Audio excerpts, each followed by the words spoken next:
Como te habrás enterado antes de partir rumbo a Roma, el país vive días difíciles postelectorales.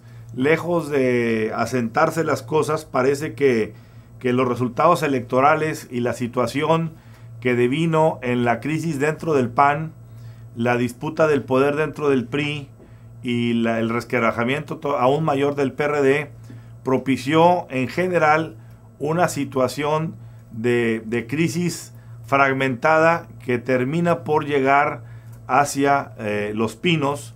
Hoy titulamos Reporte Índigo, el presidente solitario y los que no se ven. Y en este contexto hacemos una disección básicamente de distintas situaciones por las que hoy atraviesa el difícil liderazgo del presidente Felipe Calderón, dadas las circunstancias nuevas en que se están presentando las cosas. Comenzamos por hablar de esta soledad que se presenta de un hombre que, habiendo tenido apenas hace, pues no digamos ya un año, era un hombre que tenía ahí instalado a Juan Camilo Muriño, que tenía como brazo importante del partido a Germán Martínez, que tenía como otro apoyo importante ahí in situ a César Nava, que tenía a Ernesto Cordero, a toda una serie de personajes.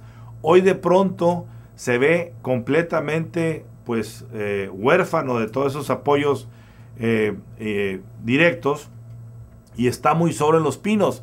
De hecho, la pregunta que todos se hacen, y ya hay respuestas para ello, de quién es hoy el soporte del presidente Felipe Calderón, surge en esto que ya es una vox populi de llamar la mujer tras el trono. Y esta mujer, que es parte de los que no se ven, es Patricia Flores, la jefa de la oficina de la presidencia, que tomó esa posición a raíz de todas estas disgregaciones de diferentes personajes a diferentes actividades. Juan Camilo Gobernación, Germán cuando estaba ya en el partido, César Nava cuando se fue a la Secretaría Particular, etcétera. Pues de alguna manera como que Patricia ha tomado una gran preponderancia dentro de la toma de decisiones de Los Pinos, dentro del ánimo presidencial. Ya hay referencias de todos los partidos respecto a la forma en cómo ella más activamente participa en reuniones de la presidencia, incluso de gabinete o de acuerdos que van más allá de alguien que únicamente ocupa la jefatura de la presidencia. Y esto es, de alguna manera se manifiesta como un reflejo de ese presidente solitario que no tiene en su entorno físico inmediato quien le responda a las necesidades de interacción y de un poco de rebote de ideas y de situaciones. ¿Cuál es tu posición respecto a esto, Antonio? Como siempre, la realidad es multivalente y tiene muchos perfiles. En cuanto al primer tema, afortunadamente una de las grandes ventajas que tiene vivir en nuestra era es que lo que es difícil es no estar informado, y si además quieres estarlo, pues prácticamente vivimos minuto a minuto qué es lo que está pasando en cada sitio. En mi caso, qué es lo que está pasando en México. En cuanto a la selección natural, la pérdida de los colaboradores más cercanos y la soledad del presidente, bueno, todas las presidencias son solitarias.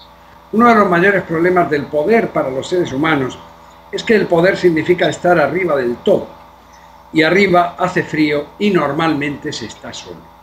Se acompaña a uno de gente y en ese tiempo se producen selecciones naturales.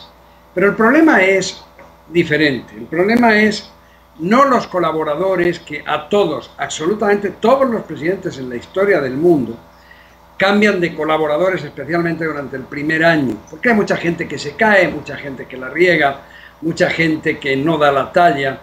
El problema es que esos presidentes empiezan con 6 y la clave del éxito es que después tienen 60, después 600, después 6 millones.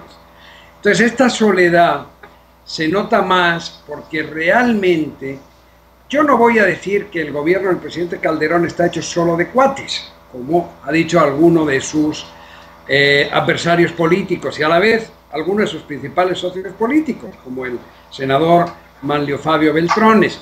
Pero sí voy a decir que los cuates, la confianza, han tenido un peso decisivo.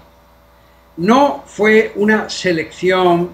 Naturalmente uno tiene toda la razón del mundo para pensar que sus amigos y la gente de quien se fía son lo mejor de lo mejor.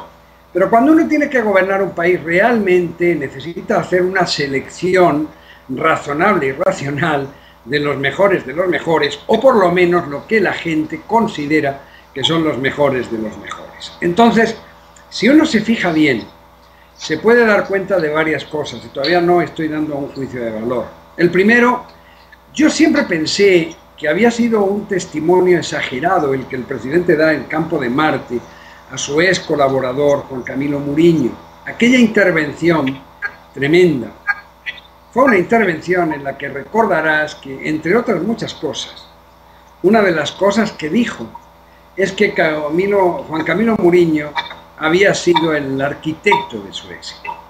Y uno pensaba que efectivamente él lo podía sentir así, pero que un éxito presidencial o un éxito de un sexenio se debe construir sobre muchas cosas. Bueno, visto lo visto, pues efectivamente Juan Camilo Muriño ocupó un lugar fundamental, no solamente en la vida, no solamente en la carrera política del presidente Felipe Calderón, sino que a su vez ha motivado toda una serie de reacciones en cadena que, si no se entienden alrededor de él, que han terminado profundizando en esa soledad. Ejemplo, uno de los grandes elementos que se pudo ver en la campaña electoral fue esa carrera contra el tiempo, esa carrera loca por ser más duros que nadie, más eficientes que nadie, más modernos que nadie, más internautas que nadie.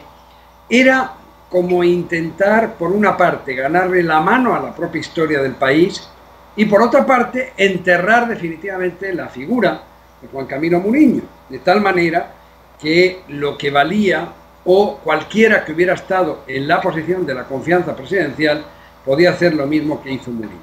La suerte no acompañó y el resultado electoral destrozó. Pero además hay otro elemento. Hay que reconocerle a la primera dama, Margarita Zavala, pues su discreción, sobre todas las cosas, porque Margarita Zavala llegó a la política, llegó a Los Pinos, llegó a la condición de primera dama con tal capacidad, con tal prestigio, con tal capacidad de movilización política, que sin duda alguna, afectada por el mal ejemplo de la antigua primera dama Marta Sagún de Fox, ella decidió claramente controlarse y claramente no hacer uso de la capacidad política que todo el mundo le reconocía. El presidente, el partido del presidente, que es el mismo que el de la primera dama, los adversarios del presidente, los socios del presidente, y eso poco a poco también fue cambiando en un año, hasta el extremo de que se han construido otros equilibrios dentro del poder. Y eso ha llevado a tener pues mucha más importancia a ella, mucha más importancia también al entorno familiar, y curiosamente ha ido desplazando, al menos se puede ver así, un poco la sensación de Los Pinos por una prolongación en el PAN de una especie de política familiar que solamente el resultado electoral ha puesto en su sitio, pero que eso también contribuye a esa sensación de soledad.